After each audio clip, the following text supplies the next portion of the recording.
अस्सलाम वालेकुम to all of you. अच्छा स्टूडेंट्स, चैप्टर स्टार्ट था हमारा वेक्टर्स एंड इक्विलिब्रियम। तो वेक्टर्स एंड इक्विलिब्रियम में आज तक जो हमने टॉपिक पढ़े, एक वेक्टर हमने पढ़ा, फिर उसके बाद रेक्टेंगुलर कोऑर्डिनेट सिस्टम, फिर उसके बाद टाइप्स ऑफ वेक्टर। आज हम देखते हैं कि इन वेक्टर्स को हम ऐड किस तरह करते हैं, एडिशन ऑफ वेक्टर्स हम आज पढ़ने जा रहे हैं, वेक्टर एडिशन। तो जब भी हम वेक्टर को ऐड करते हैं, वेक्टर की एडिशन डिफरेंट तरीक़ों से होती है, लेकिन यहाँ पर जो आज हम पढ़ने जा रहे हैं वो head to tail rule method है। ठीक है। अच्छा, head to tail rule method की मदद से हम वेक्टर्स को किस तरह ऐड करते हैं, आया जो वेक्टर एडिशन है क्या स्केलर की तरह हम इनको ऐड कर सकते हैं या नहीं कर सकते। अब मैं इसके लिए एक एग्जांपल ले रहा हूँ, लेकिन डिफिनीशन में आने से पहले पहले मैं एक एग्जांपल दे रहा हूँ, फिर एग्जांपल देने के बाद फिर तब जाके आपको सही तरह से समझ आ जाएगी। ठीक है। अब यहाँ पर लेट सपोज, यहाँ पर मैं एक एग्जांपल कंसीडर करता हूँ। लेट सपोज आपके पास दो वेक्टर, आपके पास दो से ज़्यादा वेक्टर भी हो सकते हैं, means 3 vector, 4 vector, up to n तक वेक्टर हो सकते हैं, लेकिन सिंप्लिसिटी जस्ट समझाने के लिए यहाँ पर मैं दो वेक्टर कंसीडर करता हूँ। अब एक वेक्टर ए है, लेट सपोज ये है मेरे पास, लेट सपोज 8 न्यूटन, और एक वेक्टर बी है, लेट सपोज वो कितना है 6 न्यूटन। तो आया इन दो वेक्टर को जब हम ऐड करते हैं, तो क्या 8 न्यूटन और 6 न्यूटन को जब हम ऐड करते हैं तो आया उसका आंसर 14 न्यूटन आता है या नहीं आता।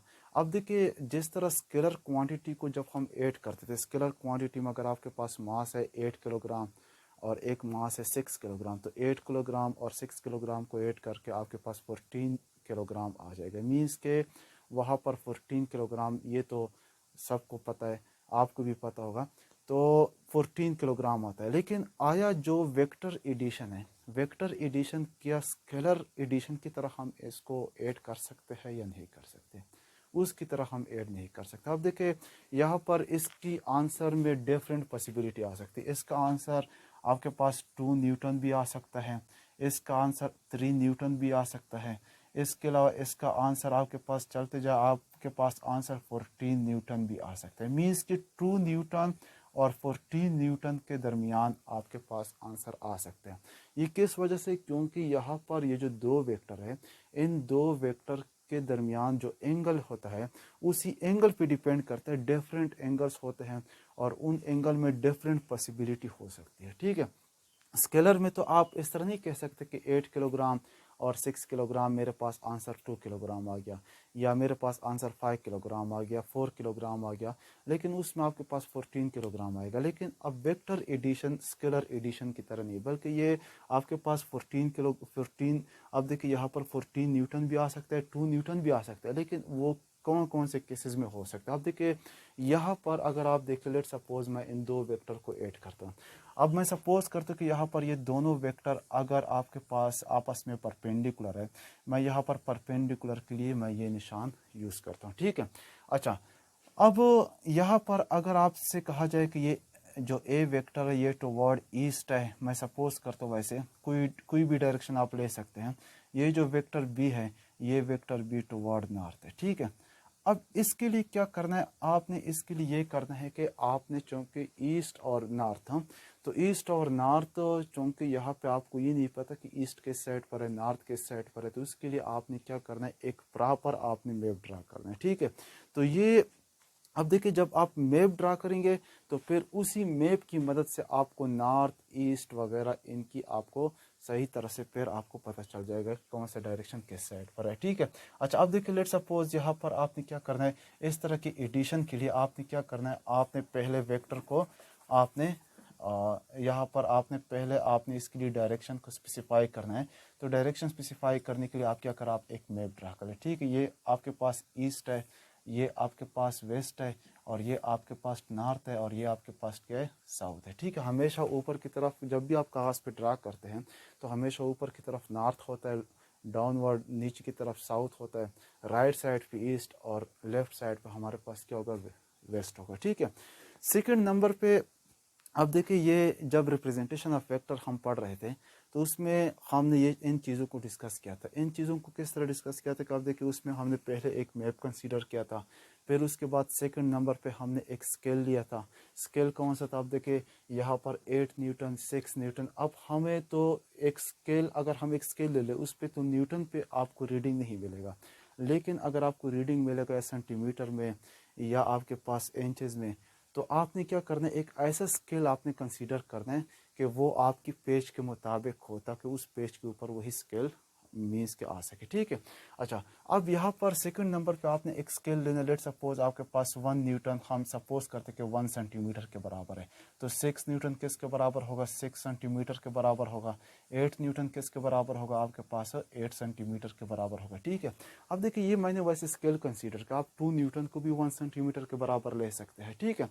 अच्छा, अब देखिए यहाँ पर आपको दो वेक्टर के होना। अगर हम ये कह दें कि ये दोनों परपेंडिकुलर है, पहला वेक्टर टुवर्ड ईस्ट है, अब ईस्ट का डायरेक्शन यू है। ठीक है। जब मैं पहला वेक्टर ड्रा करता हूँ, अब देखिए यहाँ पर ये मेरे पास वेक्टर ए है। ठीक है। अब मैं वेक्टर ए को ड्रा करता हूँ 8 सेंटीमीटर। अच्छा, एक बात याद रखें कि जब भी आपने वेक्टर को ऐड करना है तो एडिशन ऑफ वेक्टर में जो भी वेक्टर जिस डायरेक्शन में होगा उसी डायरेक्शन में आपने ड्रा करना है।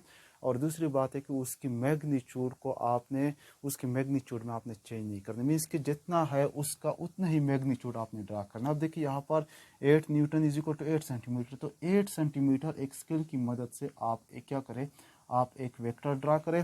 तो यहाँ पर इस वेक्टर के ऊपर यहाँ पर एरो डाल दे। ठीक है। अच्छा, सेकंड वेक्टर, अच्छा एडिशन ऑफ वेक्टर, जब भी हम वेक्टर को ऐड करते हैं तो वेक्टर ऐड करने का एक तरीका यह है कि हम जब वेक्टर को ऐड करते हैं कि हमेशा जब भी हम सेकंड वेक्टर पहले वेक्टर के साथ जब भी ज्वाइन करते हैं तो सेकंड वेक्टर का जो टेल होता है वो पहले वेक्टर की हेड के साथ हम ज्वाइन करते हैं। अब देखिए सेकंड वेक्टर हमारे पास 6 न्यूटन है लेकिन टुवर्ड नॉर्थ है। अब जब टुवर्ड नॉर्थ है तो यहाँ पर नॉर्थ की तरफ है, लेकिन इस वेक्टर का हमने क्या करना है, इस वेक्टर का हमने टेल को हमने पहले वेक्टर के हेड के साथ ज्वाइन करना है। ठीक है। अब यहाँ पर दोनों वेक्टर तो हमने ज्वाइन किए, क्या ये काफ़ी है? नहीं, बल्कि हमने ज्वाइन तो नहीं करना, बल्कि हमने उसका रिजल्टेंट भी फाइंड आउट करना है कि इनका रिजल्टेंट कितना आएगा। अब ये मेरे पास कितना है, 8 सेंटीमीटर है, और ये मेरे पास कितना है, ये हमारे पास 6 सेंटीमीटर है। अब देखिए यहाँ पर हेड टू टेल रूल, अगर आप देखें हेड टू टेल रूल, उसमें मैंने ये बताया प्रैक्टिस, ये वो प्रैक्टिस होता है इन विच टेल ऑफ वेक्टर, जिसमें हम वेक्टर की टेल, अब देखिए ये वेक्टर का टेल है, टेल जॉइन विद दी, उसको हम जॉइन करते हैं with the head of previous vector, वो प्रीवियस वेक्टर की हेड से हम क्या करते हैं, जॉइन करते हैं। इस रूल को हम क्या कहते हैं, इस रूल को हम हेड टू टेल रूल कहते हैं। ठीक है। अच्छा, अब देखिए यहाँ पर अगर आप देखिए रिजल्टेंट हमने किस तरह ड्रा करना, रिजल्टेंट वेक्टर का जो हमारे पास रिजल्टेंट वेक्टर हम किस तरह ऑब्टेन करते हैं, resultant vector can be obtain, वो हम ऑब्टेन करते हैं by joining the tail of resultant vector. अब ये एक रिजल्टेंट वेक्टर, लेट सपोज ये मेरे पास रिजल्टेंट वेक्टर है। अब इस रिजल्टेंट वेक्टर का टेल को हम क्या करते हैं, जॉइन करते हैं with the tail of first vector, पहले वेक्टर की टेल के साथ, एंड इट्स हेड, और रिजल्टेंट वेक्टर का जो हेड है, अब यहाँ पर ये हेड होगा, इसका हेड हम क्या करते हैं, join with the head of last vector, ये लास्ट वेक्टर की हेड के साथ हम जॉइन करते हैं, तो ये मेरे पास रिजल्टेंट वेक्टर आ जाएगा। तो जब ये रिजल्टेंट वेक्टर अगर आपने स्केल की मदद से, अगर आपने स्केल की मदद से यहाँ पर ये वेक्टर 8 सेंटीमीटर और ये 6 सेंटीमीटर ड्रा किया, और इनके दरमियान जो एंगल अगर 90 आपने ड्रा किया, तो इसको अगर आप स्केल की मदद से अगर आप इसको नाप ले तो ये आपके पास कितना आएगा, ये 10 सेंटीमीटर होगा। और 10 सेंटीमीटर हमारे पास, फिर उसको आप कन्वर्ट करें न्यूटन में, तो ये हमारे पास कितना होगा, 10 न्यूटन होगा। ठीक है। अब देखिए न तो आंसर 2 न्यूटन आ गया, न 14 न्यूटन आ गया, बल्कि इसके बीच में 10 न्यूटन आंसर आ गया। ठीक है। तो यहाँ पर 2 न्यूटन पॉसिबिलिटी भी हो सकती है, 14 न्यूटन पॉसिबिलिटी भी हो सकती है। अब देखिए यहाँ पर अगर आप देखें रिजल्टेंट वेक्टर मैथमेटिकली हम यूँ लिखते हैं, रिजल्टेंट वेक्टर, अगर आप देखें रिजल्टेंट वेक्टर यहाँ पर जो वेक्टर ए है, according to head to tail rule की मदद से जब हम रिजल्टेंट वेक्टर लिखते हैं तो ये vector A plus vector B, तो ये वेक्टर ए और प्लस बी वेक्टर को हम ऐड करते हैं। लेकिन जब इन वेक्टर, अच्छा एक और बात याद रखें, यहाँ पर अब देखिए इस वेक्टर का हेड और इस वेक्टर का टेल आपस में ज्वाइन है, लेकिन हमेशा दो वेक्टर के दरमियान जब भी एंगल आप देखते हैं तो एंगल हमेशा दोनों वेक्टर की टेल जब आप ज्वाइनिंग करते, टेल आप जब ज्वाइन करते हैं तो उसमें जितना एंगल होता है वही एंगल हम कंसीडर करते हैं। अब देखिए यहाँ पर आप देखिए वेक्टर ए है, वेक्टर ए इसी डायरेक्शन में है, ठीक है, ये वेक्टर ए है। अच्छा, ये वेक्टर बी हमारे पास नॉर्थ की डायरेक्शन में है, तो ये वेक्टर बी है, ठीक है। अब यहाँ पर वेक्टर ए चूंकि यहाँ पर उसका मैग्नीट्यूड थोड़ा सा ज़्यादा है, तो ये वेक्टर बी है। अब देखिए दोनों वेक्टर की टेल को मैंने मिलाया तो इनके दरमियान एंगल कितना है, 90 डिग्री। तो हमेशा एंगल जब भी हम देखते हैं तो एंगल दोनों वेक्टर की टेल को ज्वाइन करके उनके दरमियान कितना एंगल बनता है वही एंगल हम कंसीडर करते हैं, ठीक है। अब इस वेक्टर बी का हम क्या करते हैं, यहाँ पर अल्टरनेट यहाँ पर वेक्टर ड्रा करते हैं, ये वेक्टर बी है, तो फिर तब जाकर हम इनको ऐड करते हैं, ठीक है। अच्छा चलो, ये तो जस्ट मैंने एंगल बताना था। अब ये मैथमेटिकली हम इसको यूँ लिखते हैं, resultant vector is equal to A vector plus B vector. तो ये ए वेक्टर और बी वेक्टर को जब हम ऐड करते हैं, अगर ये दोनों परपेंडिकुलर है तो इनकी एडिशन से क्या आएगा, इनकी एडिशन से हमारे पास आंसर फिर 10 आ जाएगा। लेकिन अगर हम ये सपोज कर ले कि लेट सपोज एक बॉडी है, इस बॉडी के ऊपर इस डायरेक्शन में आपके पास ए लेट सपोज यहाँ पर 8 न्यूटन फोर्स लग रहा है, इस डायरेक्शन में भी हमारे पास 6 न्यूटन फोर्स लग रहा है। दोनों फोर्सेस हमारे पास जो है वो हमारे पास क्या एक ही डायरेक्शन में। अगर एक ही डायरेक्शन में तो एंगल कितना है, इनके दरमियान एंगल 0 है। इसका मतलब कि ये दोनों हमारे पास क्या ए और बी जो है ये हमारे पास दोनों पैरेलल है, ठीक है।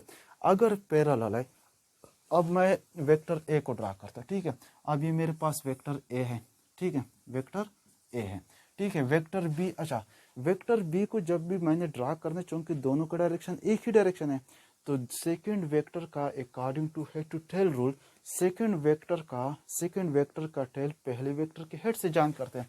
तो यहाँ पर सेकंड वेक्टर का टेल पहले वेक्टर की हेड से ज्वाइन किया, फिर आखिर में जो रिजल्टेंट वेक्टर का टेल फर्स्ट वेक्टर की टेल और रिजल्टेंट वेक्टर का हेड लास्ट वेक्टर की हेड से हम ज्वाइन करते हैं। तो ये हमारे पास क्या होगा, ये हमारे पास रिजल्टेंट वेक्टर होगा, ठीक है। तो रिजल्टेंट वेक्टर ये बी वेक्टर होगा, ये हमारे पास आर वेक्टर और ये हमारे पास बी वेक्टर। तो रिजल्टेंट वेक्टर जब हम कैलकुलेट करेंगे ए वेक्टर प्लस बी वेक्टर, तो इसी सूरत में आप देखिए, इसी सूरत में अगर ये दोनों पैरेलल है तो इसी सूरत में आपके पास अगर ये 8 न्यूटन है, ये 6 न्यूटन है, तो जब आप इनको ऐड करेंगे तो आपके पास आंसर फिर 14 न्यूटन आएगा। मीन्स कि ये मैक्सिमम, तो यहाँ पर आप यूँ लिख सकते हैं कि यहाँ पर आर मैक्सिमम, रिजल्टेंट मैक्सिमम तब होगा, कब होगा, जब आप दोनों वेक्टर को ऐड करते, लेकिन दोनों वेक्टर जब आपके पास क्या पैरेलल हो, तो फिर तब जाकर आपके पास मैक्सिमम रिजल्टेंट आ जाएगा, ठीक है। इसके अलावा अगर आप देखें, अगर आपके पास वेक्टर आपके पास मिनिमम कब होगा, मिनिमम तब होगा जब एक बॉडी के ऊपर, अब देखिए लेट सपोज इस डायरेक्शन में 8 न्यूटन फोर्स लग रहा है और इस डायरेक्शन में आपके पास कितना लग रहा है, 6 न्यूटन फोर्स लग रहा है। तो दोनों का जो डायरेक्शन है वो अपोजिट है और इनके दरमियान एंगल कितना है, 180 डिग्री है। तो जब 180 डिग्री है तो फिर तब जाके यहाँ पर इनके दरमियान जो एडिशन आएगा, एडिशन कितना आएगा, वो हमारे पास 2 न्यूटन आ जाएगा, ठीक है। इसका मतलब ये हुआ कि जब हम वेक्टर को ऐड करते हैं तो वेक्टर को ऐड हम स्केलर तरीके से हम ऐड नहीं करते, बल्कि हमारे पास, अब देखिए इन वेक्टर्स की, इन दो वेक्टर के दरमियान जो एंगल, अब देखिए एंगल मैंने यहाँ पर ये कहा कि हमेशा टेल के दरमियान देखा जाए। अब देखिए ये वेक्टर बी है, ठीक है, वेक्टर बी है, वेक्टर ए इसी डायरेक्शन में अप्लाई हो रहा है, तो इनके दरमियान एंगल कितना है, 180 डिग्री अपोजिट डायरेक्शन में। अगर ये दोनों आपस में एंटी पैरेलल है तो फिर तब जाके हमारे पास जो रिजल्टेंट होगा वो मिनिमम होगा। अगर दोनों वेक्टर आपस में पैरेलल है, ठीक है, मीन्स कि यहाँ पर इसका टेल और इसका टेल, यहाँ पर इनके दरमियान एंगल कितना होगा, 0 डिग्री होगा। अगर ये पैरेलल है तो फिर रिजल्टेंट हमारे पास क्या होगा, मैक्सिमम होगा। लेकिन अगर इसके बीच में कोई एंगल है 180 और 0 के दरमियान, तो आपके पास डिफरेंट वैल्यू आ सकती है, लेकिन वो आपके पास 2 न्यूटन और 14 न्यूटन के दरमियान होगा, ठीक है। तो ये हमारे पास वेक्टर एडिशन था by head to tail rule. उसमें हमने क्या पढ़ा कि हेड टू टेल रूल हमारे पास क्या होता है वेक्टर एडिशन में, कि वो प्रोसेस होता है इन विच, इसमें क्या होता है कि टेल ऑफ वेक्टर, एक जो वेक्टर जब हम ऐड करते हैं उसका tail join with the head of previous vector, जो प्रीवियस वेक्टर होता है उसकी हेड से हम जॉइन करते हैं। तो इस तरह के प्रोसेस को हम क्या कहते हैं, इस तरह के प्रोसेस को हम head to tail rule, means के हेड को टेल के साथ, हेड को टेल के साथ, इस तरह ये तो दो वेक्टर, आपके पास तीन वेक्टर भी हो सकते हैं, चार वेक्टर। अब देखिए लेट्स सपोज अगर आपके पास एक वेक्टर ए है, एक वेक्टर बी है, एक वेक्टर सी इसी डायरेक्शन में है, ठीक है। तो अब देखिए ये हमारे पास क्या होगा, ये रिजल्टेंट वेक्टर होगा, ठीक है।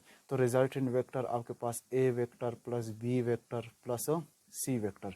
अब देखिए यहाँ पर इस वेक्टर का tail join with the head of previous vector और इस वेक्टर का tail join with the head of previous vector। फिर उसके बाद रिजल्टेंट वेक्टर का tail join with the first tail of first vector and resultant vector का head join with the head of last vector। तो ये हमारे पास ये वो मेथड है जिसकी मदद से हम एक वेक्टर को हम क्या कर सकते हैं, वेक्टर्स को हम ऐड भी कर सकते हैं। तो इस प्रोसेस को हम क्या कहते हैं, एडिशन ऑफ वेक्टर। लेकिन कौन से प्रोसेस पे, by head to tail rule method. Thank you, बहुत बहुत शुक्रिया वीडियो देखने का। कोई सवाल आपके जहन में हो, क्योंकि ज़ाहिर बात है क्वेश्चन तो अराइज होंगे, क्योंकि अभी तो हमने वेक्टर एडिशन स्टार्ट किया, अभी काफ़ी सारी बात हमने करनी है आगे। Vector addition by rectangular component हमने पढ़ना है, तो वेक्टर को रिजॉल्व किस तरह करते हैं। तो ज़ाहिर बात है कुछ ना कुछ क्वेश्चन आपके जहन में अराइज होंगे, लेकिन जो भी क्वेश्चन आप कमेंट्स में आप कर लेते हैं, इंशाल्लाह फिर नेक्स्ट वीडियो पे इंशाल्लाह हम इसको ज़रूर डिस्कस करेंगे।